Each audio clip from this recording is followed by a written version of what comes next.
Milyon-milyong pisong halaga ng shabu ang naharang sa pantalan sa Clark, Pampanga. Itinago ang mga droga sa lata ng tomato sauce na galing raw sa Amerika. Maaksyon si Dindo Flora. Enero agis naharang ng Bureau of Customs sa Clark, Pampanga ang mga latang ito ng tomato sauce na galing Las Vegas. Katakataka raw kasing tumatagas ang mga ito at nang ipasuri sa PIDEA na bisto ang aabot sa 4 na kilong shabu na laman ng mga dilata. Sa follow-up operation na controlled delivery, natuntun at naaresto sa Navotas ang mga consignee ng kargamento, ang mag-inang sina Edna at Judy Ann Valenzuela. May kinalaman din umano ang grupong kausap ng mag-ina sa pagpasok ng ilang karton ng tomato sauce na naglalaman ng 15 kilong shabu na unang nabisto noong nakarang linggo. They are so creative kung anong pwede nilang gawin para itago itong drug sa loob ng mga kung ano-anong items, no?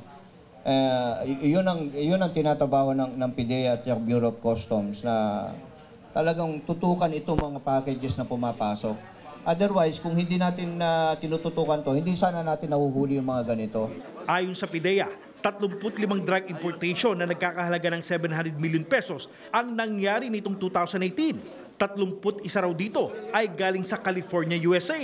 Sa pakikipag-ugnayan naman sa Amerika, nalaman nilang pakanaraw ng Mexican Sinaloa Drug Cartel ang kilo-kilong shabu sa loob ng iba't ibang food items na pinadadala sa Pilipinas. Sa kabila nito, nanindigan si PIDEA Director General Aaron Aquino na hindi lumalala ang problema sa illegal na droga sa bansa. In terms of our arrest, in terms of our seizure, palaki ng palaki. It's good na ganito ang nangyayari. Otherwise, kung hindi natin naging priority program ito, di labas-pasok lang ito sa sa paliparan at sa seaports. Mas maganda rin daw ang ugnayan ngayon ng PIDEA at BOC na magugunitang nagkairingan noon sa issue ng mga syabong ipunuslit sa magnetic lifters na natagpuan sa Cavite. Umaaksyon.